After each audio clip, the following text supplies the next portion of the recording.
जय गुरु जी। संगत जी,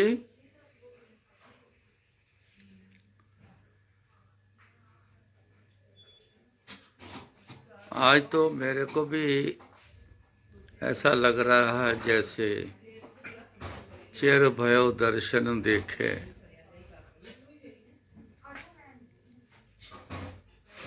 काफी देर हो गई,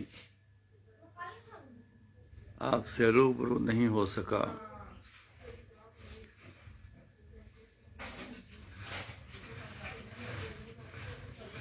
गुरु महाराज की मौज। कल ऐसे बैठा था मैं गुरु जी के पास आरती के समय, तो गुरु जी से कहा, गुरु जी पता नहीं कोई गलती हो गई है मेरे से या क्या है, मेरे को समझ नहीं। संगत के साथ आपके गुणगान करने के लिए रूबरू नहीं हो सका। काफी देर निकल गई है। आपकी कृपा के बिना तो हो नहीं पाऊंगा, क्योंकि ये जो गुरु जी के पास जितने भी जो काम हैं, ये उनकी मर्जी से हैं, अपनी मर्जी से नहीं है। इसलिए गुरु महाराज ने कहा, करे करावे आपे आप, मानस के किछ नाही हाथ। दूसरा भी कई बार दोष देता है,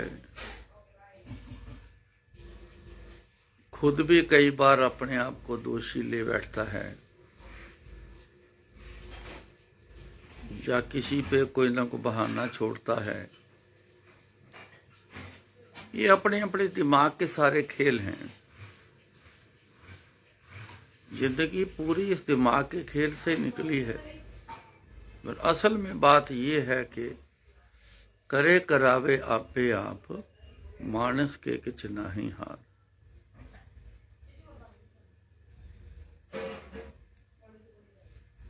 फिर एक जगह और कहा, सोई करावे जो तुध पावे। जो आपको अच्छा लगता है तो वही उससे कराता है, सबसे यही कराता है। ये उनके साथ हैं जो गुरु जी के साथ जुड़े हुए हैं, जिन्होंने गुरु जी को अपनाया है। ये उनके साथ ऐसा है, सोई करावे जो तुध पावे।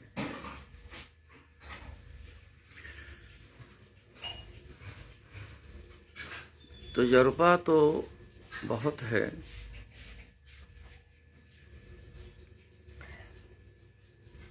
जो जुड़ गया है गुरु जी के साथ, मैंने देखा है गुरु जी ना उससे कोई गलती होने नहीं देते। फिर जुड़ना क्या हुआ, अगर आदमी गलती कर गया तो किसी का बन गया, तो फिर गलती कर गया तो फिर क्या बना। ये एक पहचान है।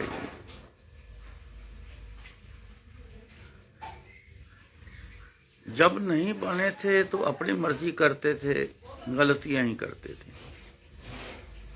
जिस दिन बन गए, बच गए, उस दिन गलतियां करने से बच गए। अगर गलती होने वाली बात अगर आई है सामने, कुछ करने को जा रहे हैं, तो गुरु जी रोक देते हैं। कई लोग सवाल करते हैं कि ऐसा क्यों हुआ। जैसे मेरा ही कारण समझ लो कि ब्लेसिंग में मेरा ख्याल है कि 2 महीने निकल गए हैं, रूबरू नहीं हो सका। तो सवाल करे कि ऐसा क्यों, आप आते क्यों नहीं। कारण तो मेरे को भी समझ नहीं आया। ना कोई नाराजगी है किसी से, ना ये नहीं कि मन नहीं करता, मन बड़ा बेचैन होता है। जिस दिन गुरु जी का गुणगान ना करूं, बड़ा मन बेचैन होता है। ऐसा लगता है जैसे कुछ किया नहीं, कुछ अधूरापन है, कुछ रह गया है। पर बात वहीं आती है, सोई करावे जो तुध पावे।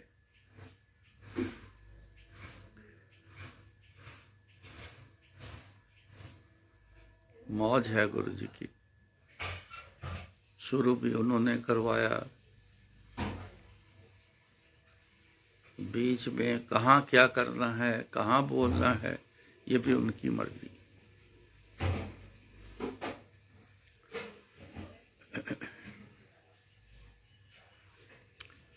जब मैं दिल्ली था,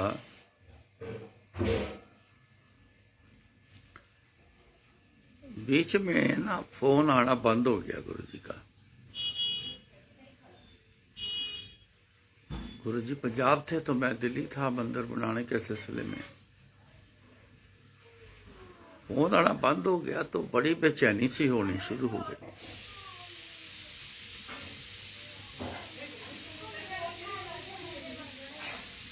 मैंने फोन किए भी, पड़ोसियों को फोन किया,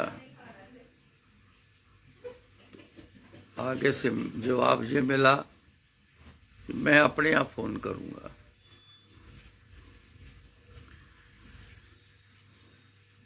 दो तीन बार यही जवाब मिला कि मैं अपने आप फोन करूंगा,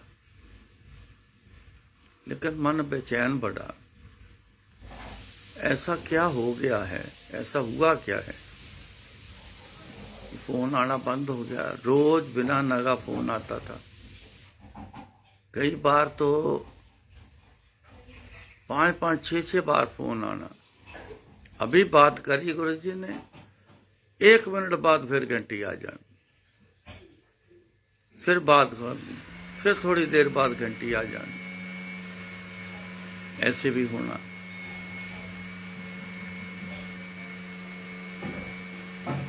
कुछ दिन निकले, 5-6 दिन निकले होंगे,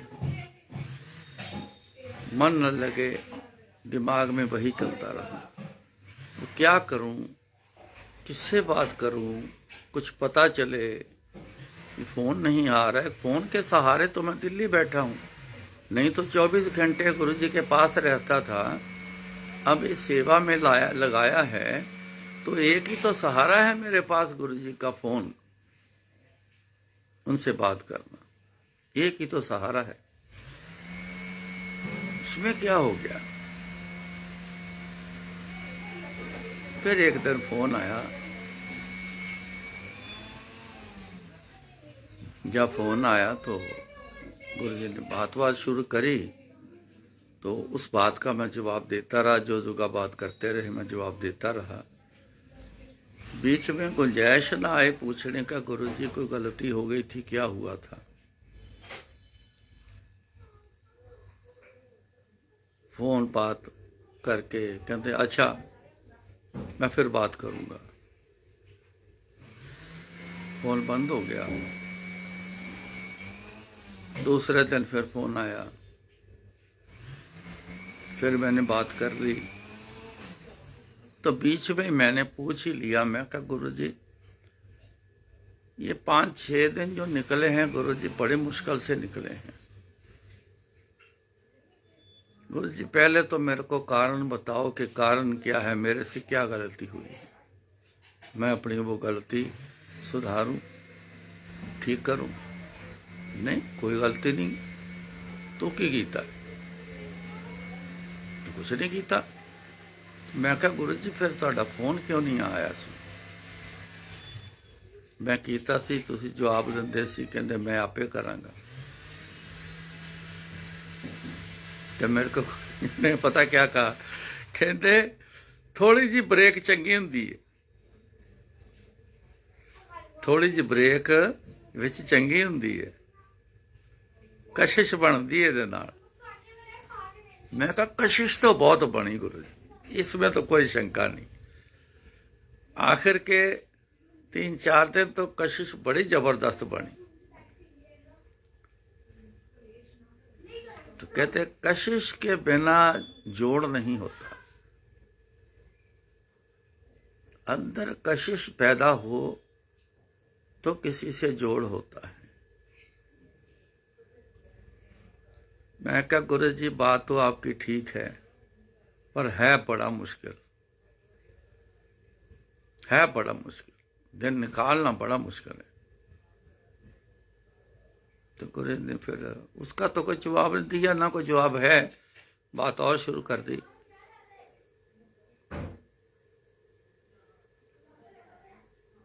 अभी बहुत दिनों से बड़ी कशिश बनी हुई थी कि जूम के कहीं ना कहीं से सत्संग आते हैं, वो तो कर जाता हूं, लेकिन इस तरफ क्या ऐसा हो गया है, कशिश तो बड़ी बनी हुई थी। सो गुरु जी ने जैसा चाहा है, जैसा करवाया है, वो ठीक करवाया है। सो आज कृपा की है रूबरू होने की, सो रूबरू हुआ हूं। बिना उनकी मर्जी से कुछ नहीं होना, न कर सकता हूं।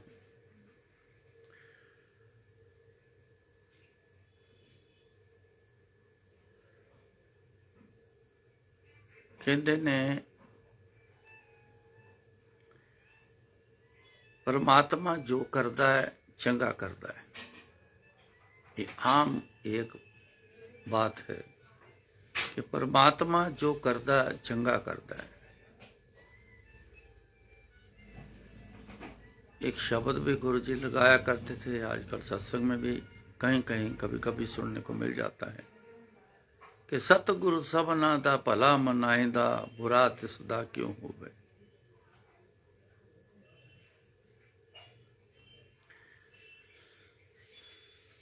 गुरु जी हमेशा ही सबका भला करते हैं,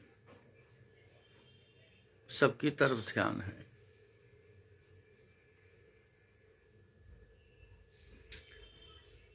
कोई भी उनकी नजर से इधर उधर नहीं है।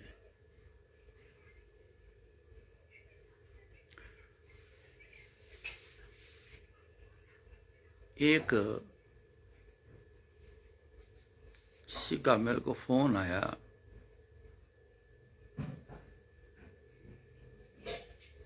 उन्होंने कहा कि आप रघुवीर अंकल बोल रहे हैं। मैं क्या? हाँ जी। कहते हम एक दूसरे को कभी मिले नहीं, मैं नई जुड़ी हूं, हम एक दूसरे को जानते नहीं हैं, कहीं से नंबर आपका मिला है तो मैंने बात करने के लिए आपसे फोन किया। मैं कहा जी हुक्म करो। उसने मेरे को सत्संग सुनाया।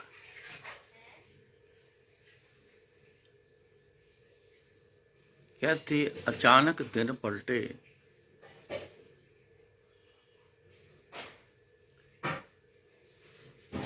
मेरे लड़की के किसी ने ब्लैक मैजिक कर दिया, उसके खून का पंजा पीठ पे लग जाता,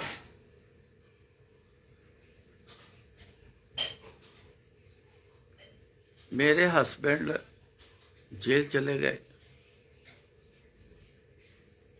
क्योंकि कोई चेक पास नहीं हुआ, तो उन्होंने केस डाल दिया, तो उस सिलसिले में वो अंदर चले गए, चलता कारोबार भी बंद हो गया। बहुत पैसा खर्च किया लड़की के ऊपर, खास करके ये लड़की का मामला है ठीक हो जाए, ना हो सकी। कईयों के पास गई, जहां जाऊं बस पैसे के अलावा कोई बात नहीं करे, इतने पैसे दे दो, इतने दे दो, इतने दे दो, ले लो जी, कर दो काम, कोई फर्क नहीं पड़ा। चलो दिन निकलते गए, जो भी मेरे पास था, कुछ केस में पैसे लगने शुरू हो गए, लग गए कुछ, उसके लड़की के ऊपर बहुत पैसा खर्च हुआ, गहना गिरवी रख के पैसा लिया, एक दिन ऐसा आया कि खाने के लिए कुछ भी ना, घर के लिए कुछ नहीं। लड़की को देखती हूँ, बहुत दुखी होती हूँ, शक्ल क्या से क्या बन गई है, बहुत परेशान हो गई। आम इंसान में ना ये बात जरूर आती है, कोई चारा ना चले, कोई ऐसा साधन ना बने, कोशिशें फेल हो जाएं, तो इंसान के अंदर वो नेगेटिव ख्याल बड़े आते हैं, जिसमें एक ख्याल आता है कि जीने से मर जाना अच्छा है। पर ये बहुत गलत ख्याल है। आए ख्याल, इस ख्याल के पीछे नहीं लगना, अपने आप को पूरा बचा के रखना इस ख्याल से। ये बहुत गलत चीज है।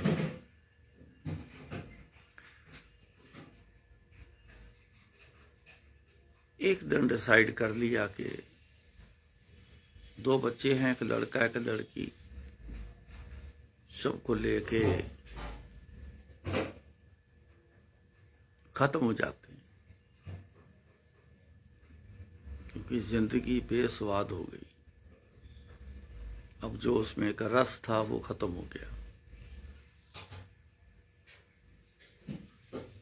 जिंदगी तो करोड़ों हैं, लेकिन यकीन करना रस किसी किसी की जिंदगी में है।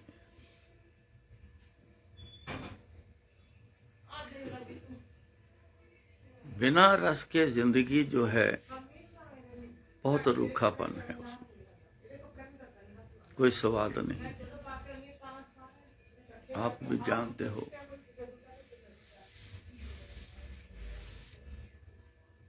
मिठास ना हो किसी चीज में, उसका कोई स्वाद नहीं। नमक ना हो किसी चीज में, उसका कोई स्वाद नहीं। सो उन्होंने डिसाइड किया, वो चल पड़े। रास्ते में एक आवाज आती है उनको, मरना नहीं, भाटी मेरे मंदिर आ जा, मैं तेरा सब कुछ ठीक कर दूंगा।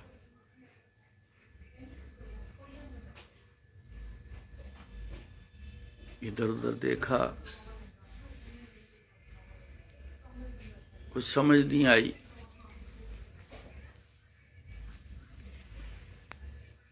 फिर आवाज आई, मरना नहीं, मेरे कोल आ जा, मैं तेरा सब ठीक कर दूंगा।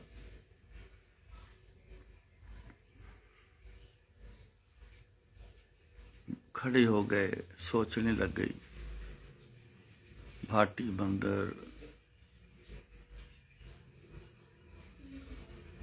फिर कहा बीच में, मैं गुरुजी बोलदा, सीधा उसको बोला, मैं गुरुजी बोलदा। उनकी कोई एक शायद कजन सिस्टर थी, वो गुरुजी के पास जाया करती थी। उसने उसको कई बार कहा कि तू चल मेरे साथ गुरुजी के पास, सब ठीक हो जाएगा। कहती सारी दुनिया के गुरु सब देख लिए, कहीं कुछ नहीं होता। ऐसा होता है, मेरे मन में भी ऐसा ही होता था जब मेरी आंखें खराब थी। बहुत संतों, फकीरों, महापुरुषों के पास बहुत गए, तो मेरे को जब किसी ने बताना, मैं कहना मैं बहुत देख ली है, कुछ नहीं होता है। होता है ऐसा। एकदम से याद आया कि वो मेरे को हमेशा कहती थी, गुरुजी के पास चल, तेरे को ले चल। मैंने उसको फोन किया कि गुरुजी के पास जाना है,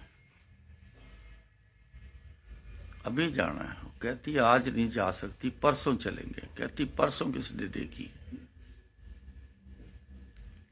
आग अभी लगी हो तो परसों तक वेट नहीं होती।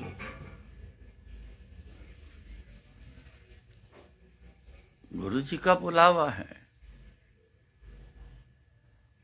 उसमें बड़ी तेजी है, अपने आप ही वहां से निकले। मारुति कार कहती, मैं उसमें बैठी, बच्चे साथ लिए। कुछ किलोमीटर आगे गई तो किसी गाड़ी से आमने सामने की या आगे पीछे से कहीं से बड़ी जोर से टक्कर हो गई। टक्कर हो गई तो लोग इकट्ठे हो गए, बच गए। हमें बच्चों के साथ किसी को कुछ भी, एक भी इंजरी नहीं, छोटी सी भी नहीं। पुलिस को बुलाओ, पुलिस को बुलाओ, ये करो वो करो, बड़ा खलबली मच गई। तो मैंने सोचा, कहने लगी कि मैं किस चक्कर में फंस गई, जाना तो गुरुजी के पास है, मैं किस चक्कर में फंस जाऊंगी। वो भीड़ में से चुपके से बच्चों को लेके ना निकल गई, बीच में से निकल गई। तो आगे जाके एक ऑटो को रोका, बोला कि भाटी जाना है। उसने मना कर दिया। मैं और आगे गई, देखा ऑटो फिर आया कोई, फिर उसको बोला भाटी जाना है, क्योंकि उन दिनों में ज्यादा लोग आना जाना उस रोड पर इतना नहीं हुआ था। जिस दिन तो मैंने मंदिर बनाना शुरू किया था, उस दिन तो सिवाय बदरपुर के ट्रक के अलावा तो कुछ वहां पे ट्रैफिक ही नहीं था, बस ट्रक ही होते थे। कोई कोई बिरला, कोई कोई मेरे जैसा ही जाता था वहां, नहीं तो सुनसान ही होती थी रोड। तो इतना ज्यादा नहीं था, तो ऑटो इसलिए नहीं जाते थे कि वापसी सवारी नहीं मिलनी। तो फिर छतरपुर तक आएंगे, पेट्रोल वेस्ट जाएगा, तेल वेस्ट जाएगा। किसी तरीके से एक को मना लिया उसने। उसकी टक्कर हो गई, उसकी टक्कर हो गई तो कहता जी मैं तो नहीं जाऊंगा, मेरा नुकसान हो गया है, आप कोई और ऑटो करो। फिर कोई और एक ऑटो बड़ी मुश्किल से किया। उसने कहा कि जब मंदिर जा रहे थे तो ऐसे बीच में हिचकोले खाए कि अभी इधर को पलटा, अभी इधर को पलटा, अभी इधर को पलटा, ऐसे ड्रामे शुरू हो गए उसके। तो उस ऑटो वाले ने पूछा कि आप कौन हो? कहते मतलब आप कौन इंसान हो, ये ऑटो क्या ड्रामे कर रहा है, आप में क्या है ऐसा? ये ऑटो कभी इधर पलटने को कर रहा है, कभी इधर पलटने, मैं तो नहीं जाऊंगा, आप उतरो मेरे ऑटो से। मिन्नतें करी, बड़े दुखी हैं, इसीलिए ठीक होने जा रहे हैं, हमारी मदद कर। जो लेके जा रहे हैं, जिन्होंने बुलाया है, कुछ नहीं होने देंगे, तू चले। उसने हौसला रखा, वो लेके धीरे धीरे वहां पहुंच गया। उसने कहा मैं अंदर गई, मेरे को कुछ समझ नहीं आया, मैं अंदर गई, जाके बैठ गई, खूब रोई वहां बैठ के।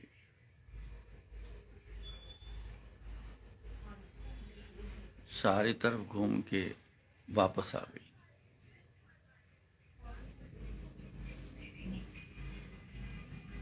कुछ दिन निकले,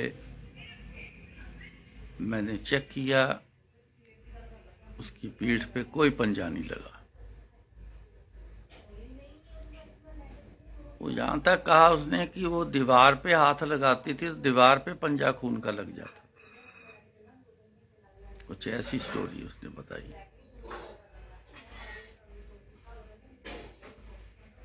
चलो रोज देखना शुरू किया, कोई पंजा नहीं लगा। फिर बीच में मौका बना, फिर गुरुजी के पास गई, हाजिरी लगा के आई। पता नहीं कितने दिन निकले कि अचानक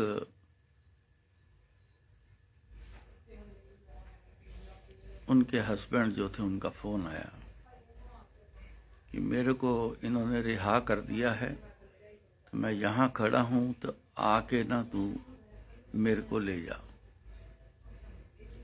उसने बोला कि गाड़ी का एक्सीडेंट हो गया है, टूटी है, आप ऑटो करके वापस आ जाओ।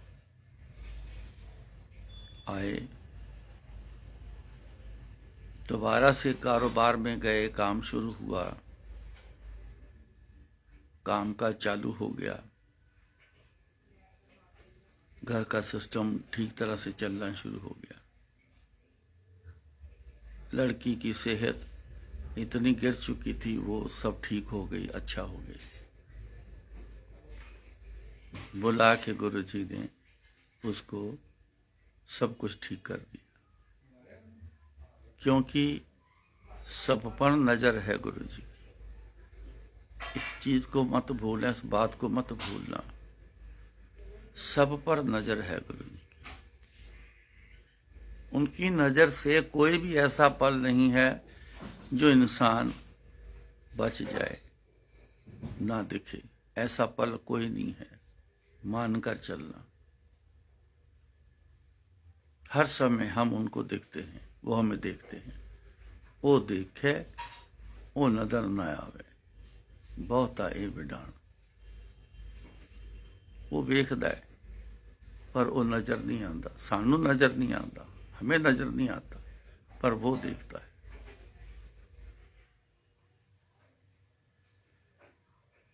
कुछ दिन निकले, महीना 1.5 महीना निकला होगा। जलंधर मंदिर में बैठा हूं, एक लेडी आई, खूब सारे गहने पहने हुए, इतने गहने पहने थे जैसे भी सोचोगा कि सारे ही पहन के चली जाऊं, पीछे छोड़ू ही कोई ना। आई, माथा टेका, संगत में बैठ गई, शब्द चल रहे थे।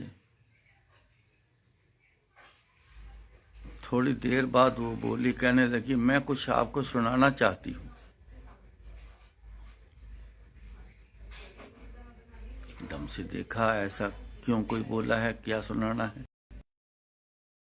कि क्या सुनाना है? कुछ सुनाने वाली बात होगी तो यहाँ चलेगी, अगर कोई और बात होगी गुरुजी के अलावा तो नहीं चलेगी। नहीं, गुरुजी की ही बात है, उन्हीं का एक सत्संग है। आप सुनोगे, आप हैरान हो जाओगे। सारे अट्रैक्ट हो गए कि सुनाओ। तो मैंने जो सुनाया 100% वो ही उसने सुनाया। जैसे शुरू हुआ सुनाने तो मेरे को याद आ गया, मैं का फोन आया था। तो जब उन्होंने सत्संग पूरा किया, मैं क्या आप ही थे जिसने फोन किया है? मैं रघुवीर अंकल हूं। हाँ जी, हाँ जी। उसने बताया कि गुरुजी की ऐसी कृपा बरसी, जैसे धन निकला था ना घर से, वैसे ही धन घर के अंदर आना शुरू हुआ। तो कुछ जो गिरवी रखे थे गहने, वो मैंने ये छुड़वाए हैं। कुछ जो बिक गए थे वैसे सेम डिजाइन के फिर मैंने बनवाए हैं। तो मैं यहां जलंधर किसी एक शादी में आई हूं, तो मेरे को पता चला था कि जलंधर मंदिर, तो मैं तैयार होके पहले गुरुजी के यहाँ हाजिरी लगा के फिर मैं शादी में, अब यहाँ से सीधा उस शादी वाले जगह पर जाऊंगी।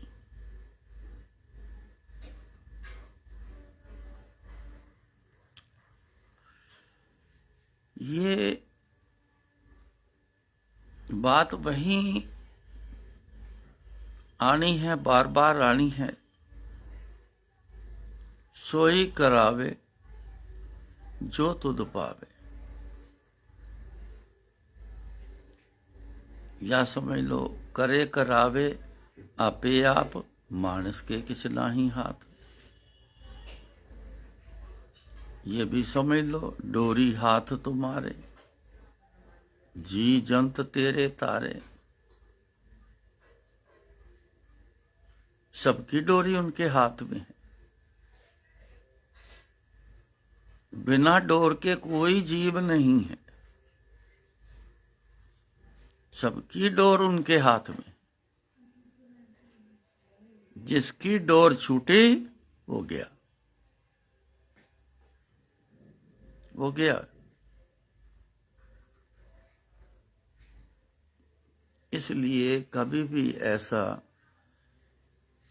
ना सोचना कि कोई हमें नहीं देखता है। हर समय गुरु जी हमें देखते हैं, हर समय। मेरे साथ हुआ,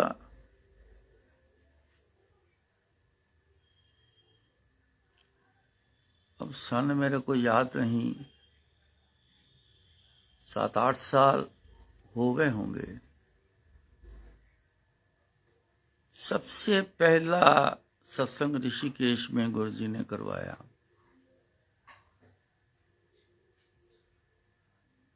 हुआ कैसे कि कोई एक हमारे संगत में बड़े सज्जन अच्छे पुरुष, पेशे से वकील हैं, उन्होंने मेरे को कहा कि हम हर साल ऋषिकेश जाते हैं, इस बार आप दोनों मियाँ बीबी को आपको साथ लेके जाएंगे,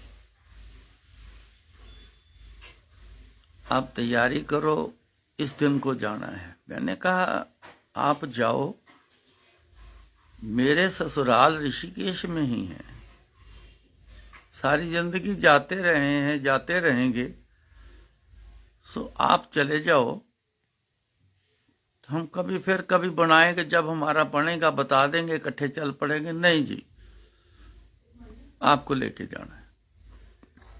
जिद कर गए, इतनी जिद कर गए कि मेरे को हाँ करनी पड़ी। वो जिद भी एक राज थी, मेरे को हाँ करनी पड़ी। जिस दिन जाना था गाड़ी में बैठे चले गए। वानप्रस्थ आश्रम एक है, शहर की तरफ से गंगा पार है, जहां गीता मंदिर बोलते हैं, जहां जिस तरफ है उस तरफ।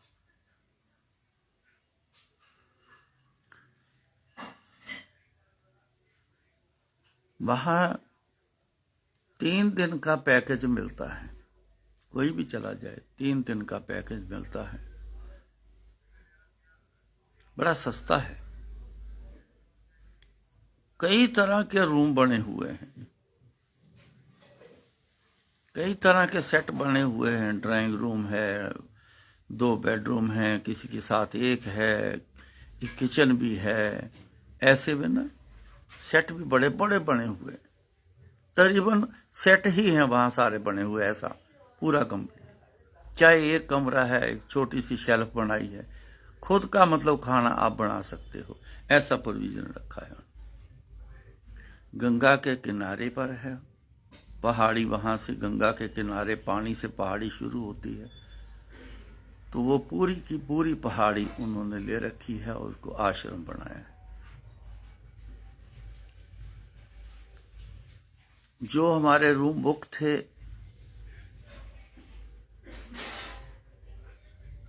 तो वहां दरवाजा उन्होंने खोल दिया, हम अंदर सामान रखा, फ्रेश हुए, चलो कुछ खा के आते हैं, समय है खाने का। वहां एक कैंटीन है, बहुत अच्छी साफ सुथरी, बड़ा हाइजीनिक खाना बनता है। शूज उतार के उस किचन में जाके बैठ के खाना खाना होता है। हमने खाना खाया, अब क्या प्रोग्राम है जी, चलो गंगा जी पे चलते चलते। अंदर से ही रास्ता, क्योंकि गंगा के बिल्कुल किनारे पर है, जब वानप्रस्थ जहां से गंगा की तरफ से शुरू होता है तो आगे पानी ही, ये घाट बना हुआ है लेकिन आगे पानी है। चलो चलते हैं, टाइम पास हो जाएगा। अच्छा, चलना शुरू हो गए तो वहां रास्ते में मेरे को एक आवाज आती है, इत्थे सत्संग कराना है। मैंने इधर देखा, उधर देखा, ऊपर नीचे देखा, ये कौन बोला? मैं तो रुक गया। मेरी आंटी और दोनों वो मियाँ बीवी दोनों आगे को चलते रहे। फिर दूसरी आवाज आई, ध्यान नाल वेख ले, इत्थे सत्संग कराना है। मैंने आवाज पहचान ली। मैं कहा, गुरु जी? कहाँ हो गुरु जी? इधर उधर देखा, कहीं गुरु जी नजर ना आए, पर उनका हुक्म था। फिर मेरा ध्यान हुक्म की तरफ चला गया, क्योंकि गुरु से भी बढ़कर उसका हुक्म होता है। हुक्म अंदर सबको, बाहर हुक्म ना कोई। हुक्म मान लिया तो सब कुछ है, हुक्म से बाहर हो गए कुछ नहीं, रुल गए समझ, कोई पूछने वाला नहीं।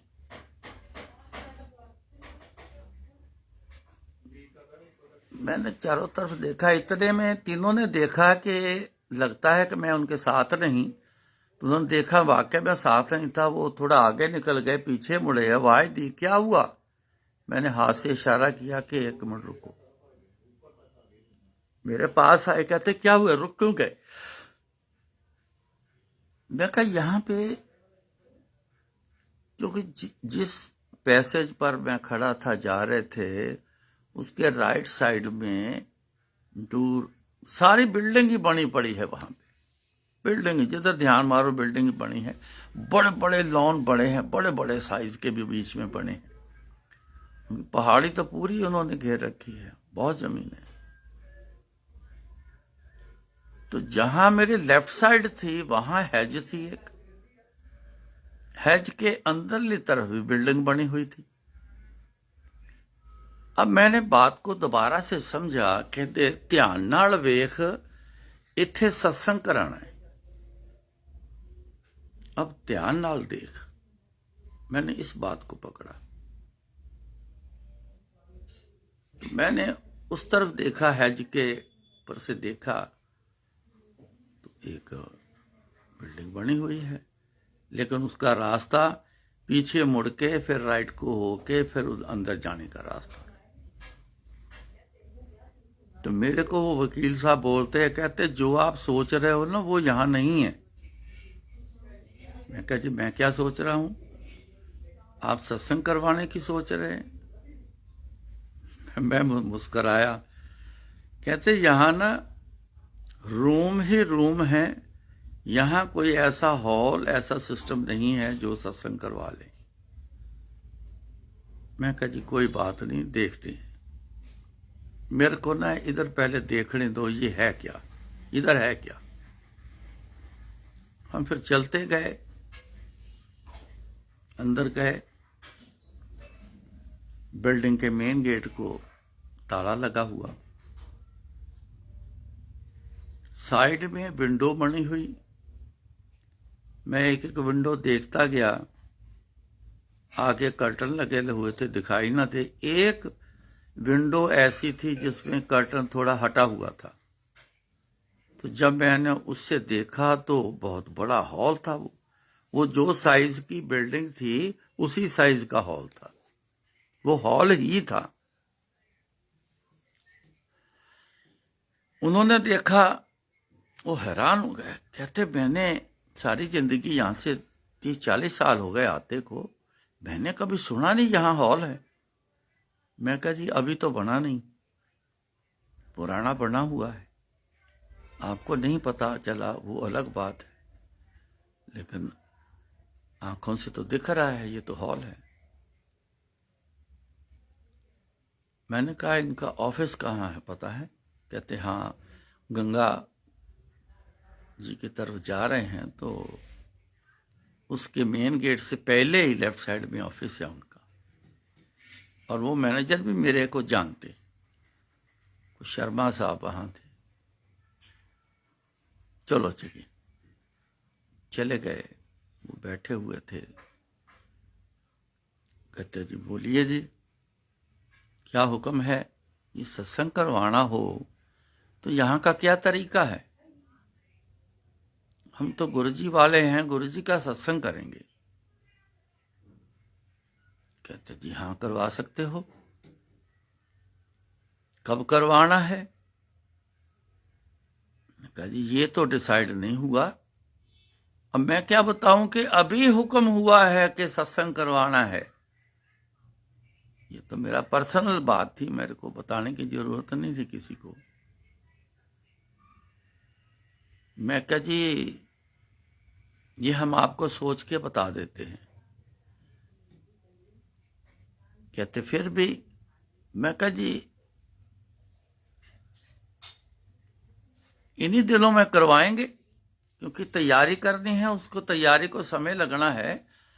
हमें एक आध महीना मिल जाए, टाइम समय मिल जाए तो हमने फिर करवाना है।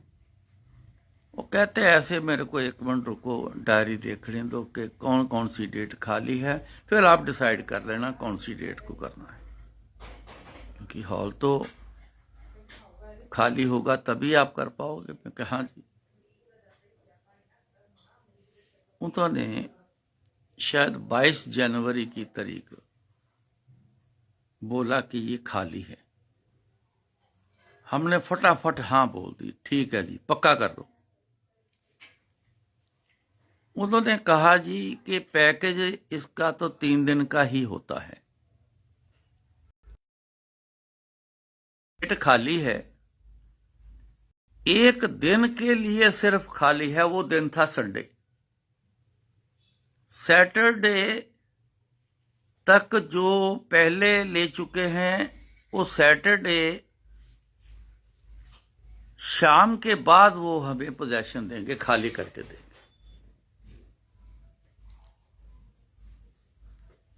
सोचा शाम को खाली करते हैं तो हमें फिर रात मेहनत करनी पड़ेगी, सारी रात लगेगी फिर तो, जब तक तैयारी करनी थी। कोई बात नहीं, रात लगाते हैं, आगे डेट जल्दी नहीं है। गुरुजी का हुक्म हुआ है, हुक्म का तामील तो उसी समय होती है, हुक्म तो उसी समय माना जाता है। गुरुजी की भी ये एक पसंद की बात थी कि जब भी बोला तभी काम, तुरंत काम और जल्दी होना चाहिए। गुरुजी की ऐसी चाहत होती थी, ऐसे ही करते थे। हमने हाँ कर दी, एडवांस दे दिया, बुक हो गया, चले गए। गंगा जी के पास होते पर अब मेरा मन न लगे, मेरा मन करे कि चलो दिल्ली वापस चल के इसके बारे में प्लान किया जाए और तैयारी करनी है, चल के तैयारी की जाए। यहाँ क्या करना है, मेरे पसंद की बात ही नहीं थी। अपनी पसंद वो खत्म हो चुकी है जिंदगी की, जो जैसे घूमना फिरना, गप्पे करना, बातें मारना, इधर जाओ उधर खाओ उधर पियो, ये करो वो करो, ये सब गुरुजी के जब मैं पास आया तब से छूट गया था। गुरुजी ने सबसे पहले इन चीज़ों से दूर किया, बहुत सी चीज़ों से दूर किया मेरे को, जो किसी काम की नहीं, पल भर का स्वाद है। मान लो अच्छी खाने वाली चीज जब तक जबान पर है उसका स्वाद है, जैसे उसने अंदर भेज दी तो स्वाद खत्म। जिंदगी ऐसा ही एक टेस्ट है, कुछ भी कर लो दुनियावी, आज इतनी देर का ही स्वाद है, उसके बाद खत्म, कुछ नहीं। धीरे धीरे समझ आती हैं ऐसी बातें, एकदम से समझ नहीं आती। वापस आए तो मैंने कहा, कमरे में बैठे, मैंने कहा जी मैंने तो वापस जाना है दिल्ली। कहते अरे अभी आए हैं अभी वापस जाना, ये क्या मतलब? 3 दिन के लिए आए हैं, 3 दिन यहां रुकेंगे, मौज मस्ती करेंगे। मैं कहा जी मेरी मौज मस्ती हो गई, मैंने मौज मस्ती कर ली, मैंने तो दिल्ली जाना है वापस। कहते क्या कह रहे हो आप? मैंने कहा ऐसा है, मैंने अपने आंटी को भी बोला, मैं कहा देख तू भी रह सकती है इनके साथ, तू 3 दिन बाद इनके साथ आ जाइयो, मैं यहां से बस लेके किसी भी तरीके से कुछ लेके मैं दिल्ली वापस जा रहा हूं। कहते हैं हुआ क्या है, बात क्या है, क्या हुआ? फिर मैंने उनको बताया कि ऐसे ऐसे गुरुजी ने आवाज दे के बोला है कि यहां सत्संग कराना है, इसीलिए बुक करवाया है हॉल। अपनी मर्जी से नहीं करवाया है कि चलो अच्छा लगा है यहां सत्संग करते हैं, ऐसा नहीं। उनके हुक्म पे बिना तो कुछ करता ही नहीं मैं। उनकी ऐसे आवाज 2 बार आई है। अब मेरा काम है सत्संग यहां करवाने की, सेवा, जाके सेवा करनी है, इंतजाम करने की, प्लान करने की, टीम बनानी है जाके। मेरा मन नहीं है रुकने को, मेरे से नहीं रुका जा रहा।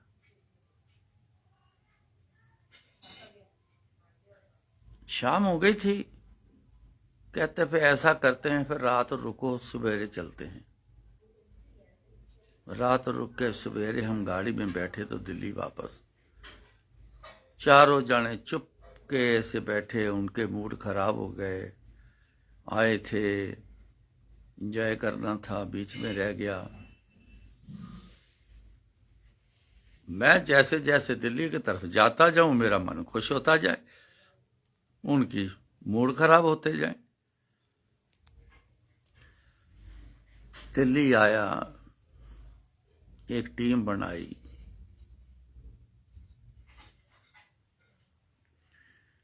जो मेरे बड़े क्लोज थे, अच्छे सज्जन थे, उनके साथ मैंने बातचीत करी कि अकेले का काम नहीं है, आप सेवा अपनी अपनी संभालो। हमने 4 लोग थे, हमने चारों ने आपस में एक प्लान किया और अपनी अपनी सेवा बांट ली।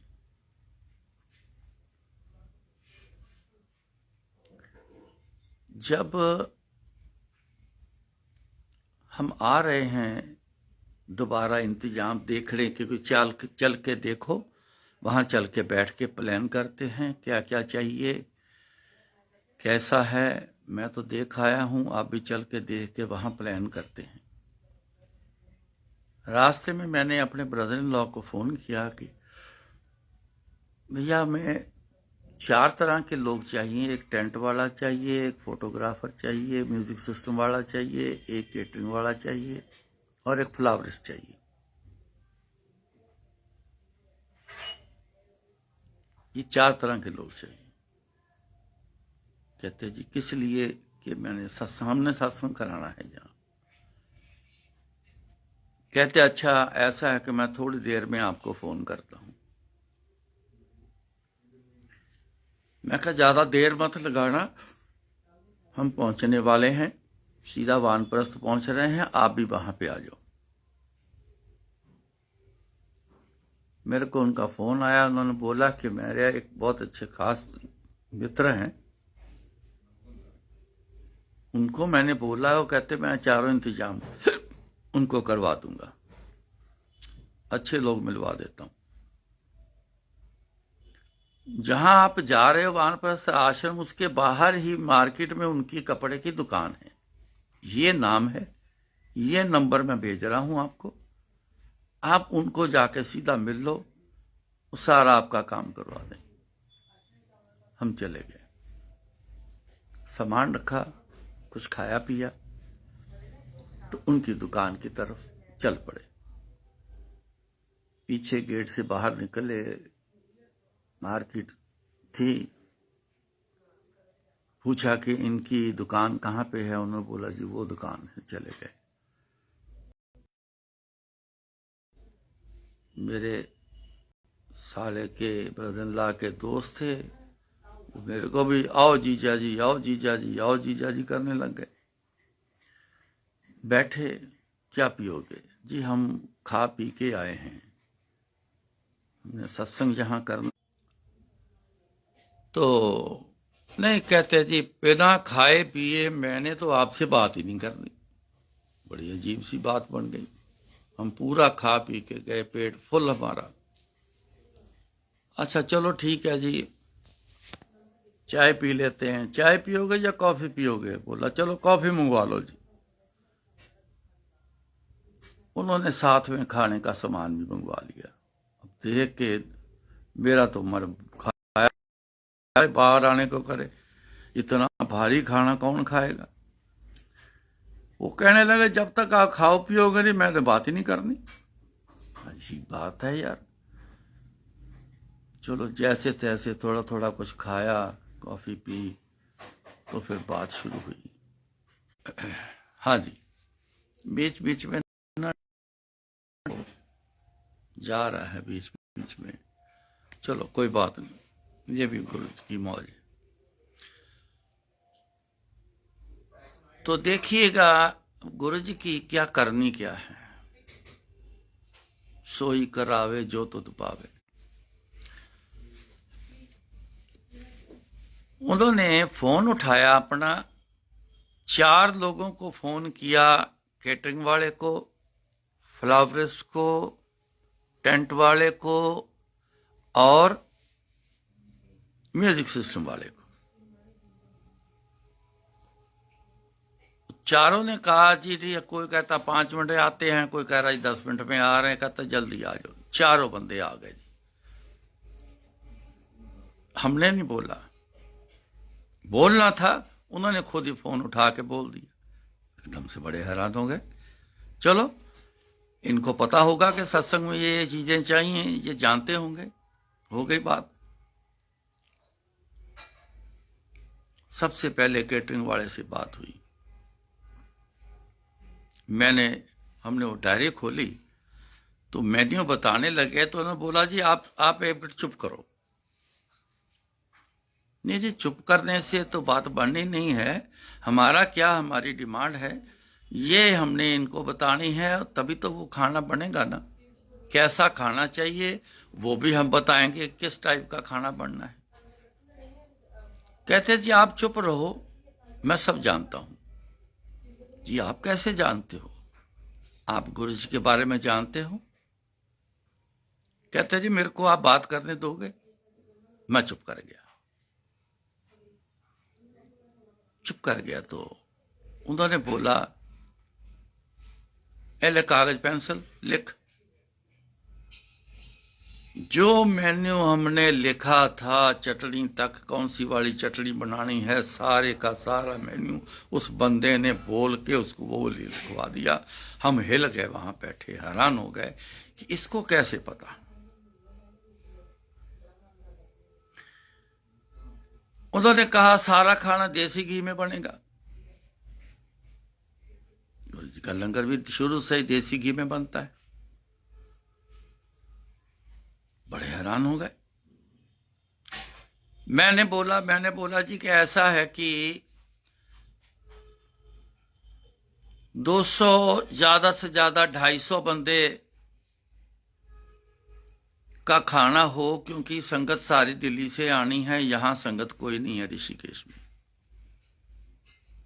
आश्रम के कुछ लोग होंगे, में ज्यादा से ज्यादा 300 आदमी खाना खा सकें, लेकिन 250 बंदे का खाना तैयार कर दें। वो शख्स उनको बोलते हैं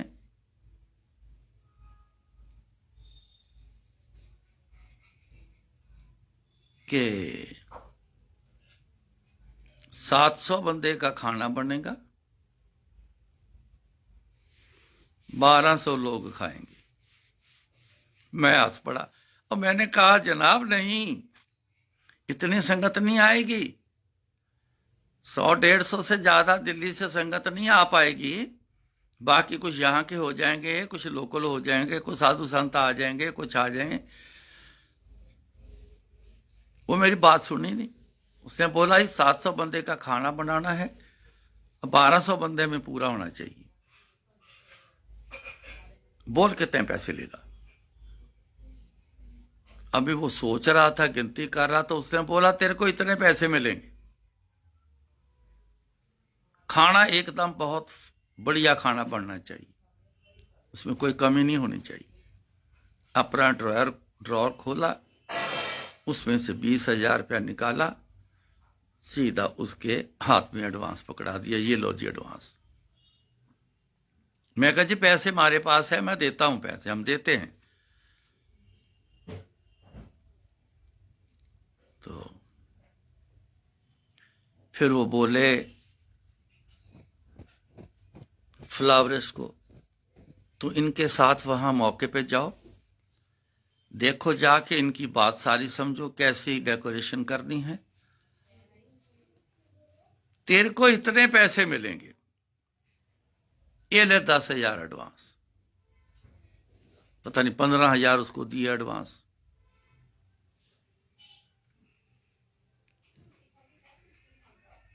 टेंट वाला थोड़ा लेट आया, उसको बोला कि तू जाके देख इनको क्या क्या चाहिए, कहा कैसा बिछौना करना है, वाइट चादर है आपके पास, है ना, नई वाली चादर है, कोई दाग तो नहीं लगे? जी नहीं, बहुत नई वाली भी मिल जाएंगी, यूज भी है पर धुली हुई अच्छी भी है, नहीं नई वाली चाहिए। ठीक है जी। उसको भी एडवांस दे दिया 10,000। साउंड सिस्टम वाले का, हाँ भी तेरा सिस्टम का कैसा है, आवाज थोड़ी वाला है, ज्यादा वाला है, बड़ा सिस्टम है, छोटा है, कैसा है? कहता जी सारे टाइप का है। उसने बोला बढ़िया वाला म्यूजिक सिस्टम तेरे पास कौन सा है? उसने बोला कि ये फलाना है जी, बहुत बढ़िया, आप आवाज सुन लेना पहले, फिर मेरे को हाँ करना। उसने बोला चल ठीक है, ये पकड़ 10,000 एडवांस, तेरे को इतने मिलेंगे। तो 45,000 रुपया उसने अपने पल्ले से दे दिया। हमने पैसे निकाले, जिनके पास बैग था, पैसे थे उनके, उन्होंने निकाल के 45,000 दिया। वो लेना कहते कोई बात नहीं, आ जाएंगे, तो आप सत्संग करो, आ जाएंगे पैसे, कोई बात नहीं। नहीं जी नहीं, जब हम लाए हैं फिर ऐसा क्यों, बाद में जो देने हैं अभी दे देने हैं। तो मैंने वो पैसे पकड़ के जब उसका ड्रॉर खोल के, तो ड्रॉर में पैसे डालने पड़े, वो पैसे नहीं ले रहा था, इतना मान रखा उसने। चलो गुरु महाराज की कृपा होती है तभी मान रखता है कोई। हम वापस आ गए वहां से।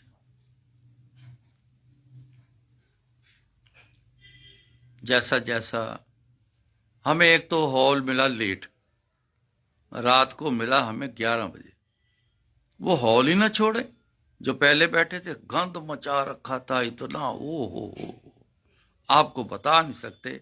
हमारी हालत खराब हो गई कि कल को दोपहर का सत्संग रखा है, ये तो नहीं होना, इतनी सफाई कौन करेगा? संगत अभी आनी है।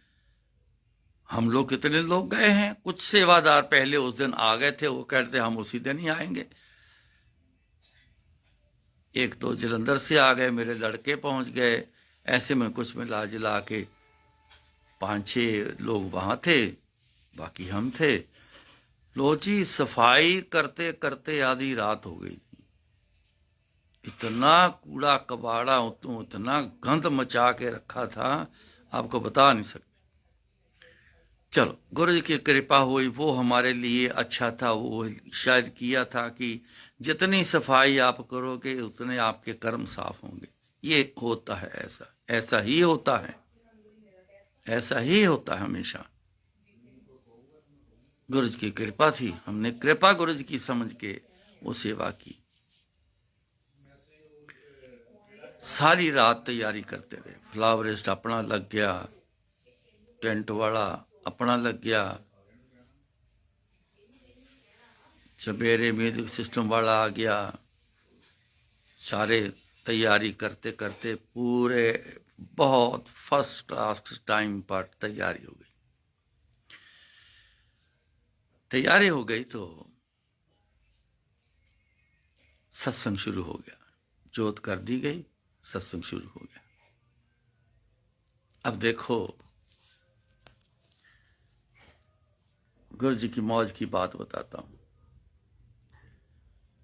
करीबन कोई सत्संग समाप्त होने में, आरती मतलब होने में कोई आधा घंटा या 20-25 मिनट रह गए बाकी। तो मेरी आंटी मेरे साथ बैठी हैं, जितने भी हम दिल्ली से हम गए थे टीम वाले, वो सब इकट्ठे एक तरफ बैठे। तो मेरी आंटी मेरे को बोली, तो मैंने थोड़ा सा ऐसे करके चुप कराया कि सत्संग में नहीं बोलना, हम दूसरों को कैसे समझाएंगे, खुद ही बातें करेंगे। उसने बोला सुनो तो सही था 1 मिनट। अब आंटी जरा थोड़ी सी आंख खोल के बात कर दे तो बंदा कैसे नहीं सुनता। मैंने कहा बोल। कहती अभी गुरुजी आए थे, सचमुच कह रही हूं, सचमुच गुरुजी आए, मेरे पीछे की तरफ आए, मेरे शोल्डर पकड़कर गुरुजी बोले, कहंदे इथे मेरे वाली आरती लगाना ते गुरबाणी आरती लगाना। इतना बोले तो फिर कहते अच्छा थोड़ी देर में मैं फिर आता हूं। मैंने पीछे मुड़ के देखा तो गुरुजी की हल्की सी एक परछाई सी जैसे होती है, ऐसे मेरे को दिखी। बस गुरु चले। मैंने उनका मैसेज आपको दे दिया, अब आप जानो, आपका काम जाने। वो जो आंटी मेरे साथ बैठी थी वो तो कुछ इशारा किया, क्या हुआ। मैंने धीरे से उसके कान में बोला कि ऐसे गुरुजी कहती आए हैं, शोल्डर मेरे पकड़े हैं और मेरे को बोल के गए हैं कि ये दो आरती लगानी, एक मेरी वाली आरती और एक गुरबाणी आरती। हम बड़े हैरान कि गुरुजी वाली कौन सी आरती, गुरबाणी आरती था तो पता, वो तो शुरू से गुरुजी लगवाते थे, जलंधर थे जब से, तब से जब ईमान आना मौज आनी तो मेरा कहना गुरबाणी आरती लगा देनी। और बड़े प्यार से, बड़े आराम से बैठ के चुपके से सुनना, गुरु ने बड़े ध्यान से सुनते थे। तो कहा ये गुरुजी वाली आरती, ना मेरे पास गुरबाणी की आरती है ना गुरुजी की आरती है। गुरुजी की आरती हमने तो कभी सुनी नहीं। मैं कहा मैं अगर बाजार भी जाता हूं तो गुरुजी वाली आरती तो मिलेगी नहीं, गुरबाणी आरती अगर हो सकता मिल जाए, पर आने जाने में इतना वक्त लग जाना है कि तब तक तो आरती शुरू हो जानी। क्या करें, समय थोड़ा है। पता नहीं उस आंटी के मन में क्या आया, जो हमारे टीम के वहाँ लैपटॉप के थ्रू म्यूजिक सिस्टम में शबद लगा रहे थे, उनके पास फटाफट तेजी से गई आंटी, जाके थैला उनका वहां पड़ा था, वो थैला उठाया उन्होंने तो सीढ़ी जितनी पड़ी थी सारी निकाली। 8-10 सीढ़ी होंगी, 10-12 होंगी ज्यादा से ज्यादा। उसमें से एक सीडी वाइट कवर में, कागज का वाइट कवर, और एक सीडी वैसे। ये बाकी तो समझ आ गई हैं, मेरी जानकारी में है ये सारी सीडी, ये दो कौन सी हैं। तो उनको सीडी दी, जरा से जरा लैपटॉप में जरा लगा के जरा चेक करो जरा, ये इसमें कौन से शब्द हैं, क्या है इसमें। एक में निकली गुरबाणी आरती। हम एक दूसरे की तरफ देख के एकदम हैरान हो गए और मुस्कुराहट आ गई, लो जी गुरबाणी आरती तो चलो मिल गई। दूसरी जब लगाई तो गुरु जी की आरती जो बनी हुई है, एक गुरु जी की एक आरती बनी हुई है, शुरू काफी देर से है, तो वो आरती। अब ये दोनों आरती उस थैले में कहां से आई, वो तो गुरु जी ही डाल के गए हैं। उनको तो पता भी नहीं था कि ये दोनों आरती है, किसी को भी नहीं पता था गुरु जी वाली कौन सी आरती है। तो जब समय आया तो फिर पहले गुरु जी की आरती लगाई तो सारी संगत एकदम से, थोड़ा से कुछ लोगों ने आवाज दी कि अरे ये क्या लग गया, ये क्या लग गया, इशारा किया चुप कर जाओ, आरती करो सारे। तो आरती की, फिर गुरबाणी आरती की। जब गुरबाणी आरती चल रही थी तो उसमें एक ना फूल के बारे में एक लाइन आती है। मैं कहा कि उस लाइन में एक फूल के बारे में एक लाइन आती है, पता होता तो कुछ पेटल मंगवा लेते तो फूल बरखा ही कर लेते, कितना मजा आना था। तो मैं ऐसे खड़ा हूं, लोग आरती कर रहे हैं, हम आगे खड़े हैं, कुछ करवा रहे हैं, किसी को बोल रहे हैं चलो इधर से निकल जाओ, इधर से हो जाओ। बहुत संगत आई थी, बड़ी संगत आई थी, हमको बाहर भी बिछौना करना पड़ा, हॉल के बाहर, इतनी संगत आई। तो मेरी नजर पड़ी कि गुरुजी के सिंहासन के साइड टेबल के साथ ही एक पॉलीथिन का एक कैरी बैग पड़ा था। अब देखो ये जब इंतजाम होता है ना तो अंदर से भी धक्का पड़ता है। अंदर से गुरुजी जिसको चाहे जिधर चाहे इंसान को चला देते हैं। ये मेरे साथ बहुत बड़े एक्सपीरियंस हो चुके होंगे, बहुत सारे, एक नहीं बहुत सारे ऐसे एक्सपीरियंस मेरे साथ होते हैं, आज भी होते हैं। तो मैं गया, मैं क्या वो वहां क्यों पड़ा है? स्टेज पर तो कुछ नहीं होना चाहिए था, फालतू कुछ, वो क्या पड़ा है?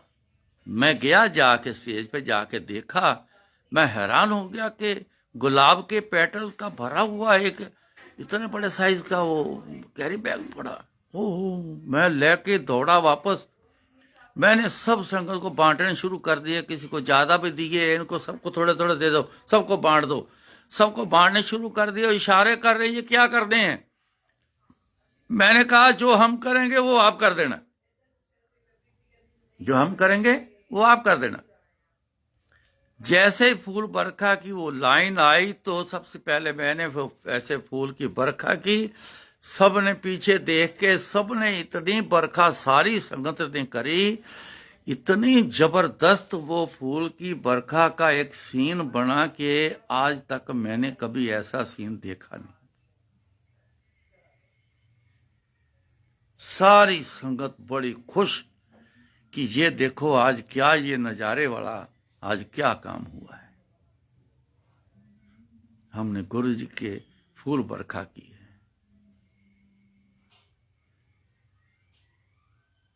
सत्संग पूरा हो गया, लंगर की तरफ संगत गई। जब लंगर पूरा हो गया तो बड़ा लड़का मेरा, वो लंगर इंचार्ज वो था। मैंने लास्ट में जब पूरे के मैंने बोला कि कितनी थाली लगी? वो कहता डैडी क्या बताऊं, हमारी तो हालत खराब हो गई। हम तो थाली लेके आए थे 400 थाली लेके आए थे, ते यहां थाली लगी है 1220 थाली लगी। कहते हैं सारे बंदे ना जब भी 100 थाली मंगवाते थे वो पता ही नहीं लगती कब दौड़ लग गई जी, हम वहां से थालियां उठा उठा के लाते। 1220 थाली लगी हैं। तो उस सज्जन ने बोला था कि 700 का खाना बनेगा और 1200 में बटेगा। अब गुरुजी, अब राज की बात बताता हूं। उस बंदे के अंदर गुरुजी आए, उसकी बॉडी में आके, तभी तो वो बंदा बोल के कह रहा मेरे को सब पता है। वो कौन कह रहा? उसको क्या पता था? बंदे को भी कभी पता होता है किसी के ख्याल का? नहीं, वो गुरुजी कह रहे थे मेरे को सब पता है। उन्होंने वो मेन्यू लिखवाया जो डिसाइड किया था। उन्होंने गिनती बताई, इतना बनाना है, इतने में बटेगा। उनको पता था इतने बंदे में जिन्होंने भेजनी है संगत, उन्हीं को तो पता होता है, हमें थोड़ी पता है कितनी संगत आएगी। तो गुरुजी को पता है। जरूरत पड़े तो गुरुजी आवाज दे के भी काम करवाते हैं।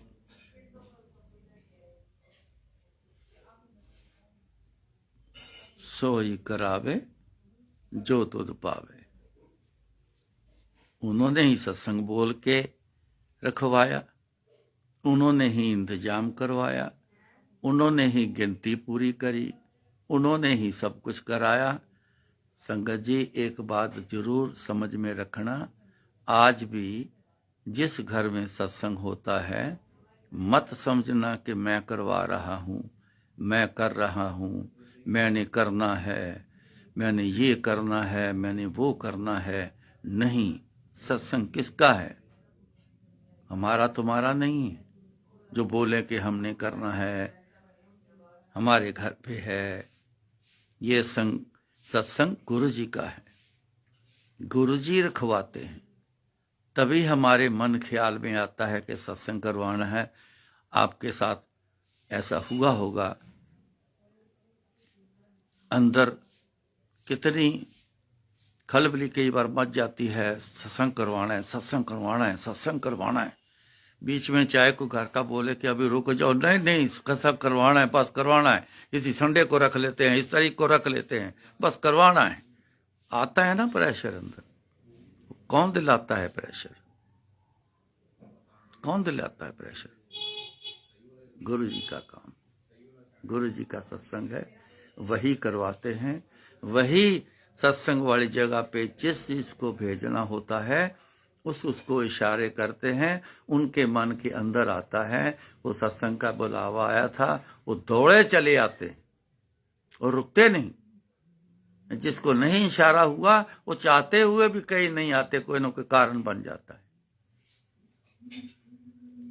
सो करे करावे आपे आप, मानस के किछ नाही हाथ, सोई करावे जो तुद पावे, मोहे से आणप कछु न आवे, डोरी हाथ तुम्हारे जी जंत तेरे तारे।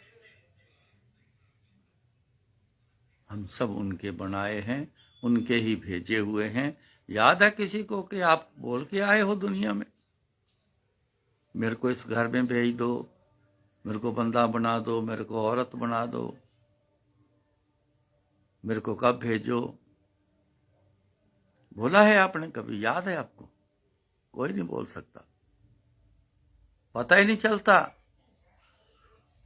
कब आत्मा निकलती है, किसी को पता ही नहीं चलता। कब आत्मा किसी दूसरे नए शरीर में आती है, पता ही नहीं चलता। बोलेगा कब? वही करता है। जी जंत तेरे तारे, हम सब उसके भेजे हुए हैं। सो बस ये आप मान के चलो, गुरु जी के अलावा कुछ नहीं। जो कुछ है सो तेरा, तेरा तुझको सौंप दूं, क्या लागे मेरा। जो कुछ है सो तेरा, सब कुछ उनका है। उनका दिया शरीर से लेके दुनिया की हर चीज, कमाई तक, अगर उन्हीं का दिया सब कुछ अगर उनको आप दे दोगे तो आपका क्या बचा?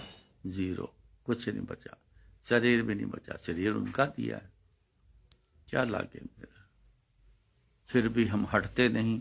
मेरा मेरा मेरा मेरा, तेरा तेरा तेरा तेरा, मेरा मेरा मेरा मेरा, इसी में लगे हैं। ये मेरा है, ये मेरा है, इतना मेरा है, यहां तक भी इतना मेरा है। तेरा तो है ही कुछ नहीं, ये तो शरीर भी तेरा नहीं है। रोक लेना, जिस दिन खत्म होना है शरीर ने, जो तेरा हो तो रोक ले। सो गुरु जी गुरु जी गुरु जी ही हैं सब। बस गुरु जी के पीछे सब कुछ है। हम भी गुरु जी से पीछे हैं, उनके नजर के नीचे हैं। वो हमेशा देखते हैं, वो वेखे वो नजर न आवे। वो देखते हैं, सब कुछ वही करवाते हैं। मानकर चलो तो और अच्छा मिलेगा, नहीं मानकर चलोगे तो बोलेंगे जा फिर तू करता, फिर जा फिर तू कर ले। अब तो मौज करने वाले इंसान वो हमेशा उनकी अपने गुरु की रजा में रहते हैं। उनका उनका ये गुरु जी का गुरु जी का गुरु जी का ऐसे ही कहते रहे। गुरु जी सब आपका है, सब आपका है, हम आपके हैं। ये शरीर आपका है, ये आत्मा आपकी है, ये दुनिया आपकी है, सब कुछ आपका है। बस मेहर वाली नजर हमारे पे बनाए रखना।